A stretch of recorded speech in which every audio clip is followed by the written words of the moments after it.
In this video, we're going to take a look at how to graph and describe transformations of a horizontal scale change.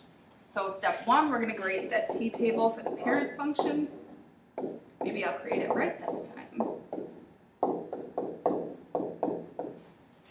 Determine if the scale change is horizontal or vertical. Use the asylum.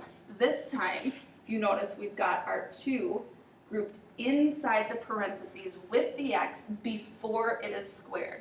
So that's the difference between a horizontal scale change and a vertical scale change. So this one is horizontal. And before I create my new t-table, I'm going to describe the transformation using the asylum. So we said this is a horizontal. And because it looks like we're multiplying by 2, it looks like a stretch. It's not. It's a compression by a factor of 1/2. Remember, it's the reciprocal. It's the reciprocal when it's in the asylum. Now I'm going to create my new t-table. This time, because it's a horizontal scale change, I will be multiplying my x values by half and not my y values. So now I've got -1, -1/2, 0, 1/2, 1, and my y values remain unchanged this time. And because I've got some halves, I'm going to go ahead and use the scale that's given to me on the graph this time.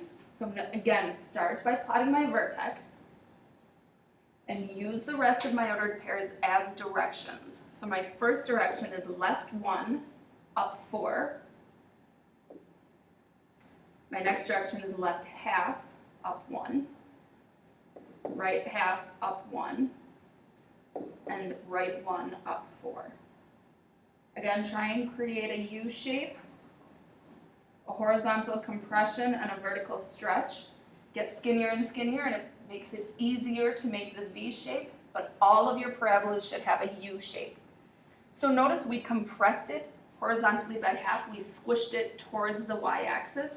It looks like a vertical stretch because, again, a horizontal compression is equal to a vertical stretch.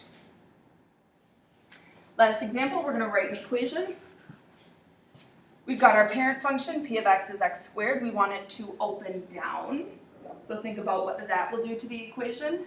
And we've got a horizontal stretch by a factor of 3. Step 1, determine if the graph opens up or down. What does that do to the equation? I'm going to call this one j of x. You can name the function anything you want to. Again, except for p of x, we'll reserve that for the parent function. Opening down means we are multiplying by a negative. Step 2, determine if the stretch or compression is horizontal or vertical. If it is horizontal, that goes in the asylum, grouped with the x, before you square it. Write the equation using the asylum for any horizontal stretch or compression. All right, a stretch by 3 means we're multiplying by 3, but when we put it into the equation, into the asylum, it looks like division by 3. It looks like the opposite of what we think.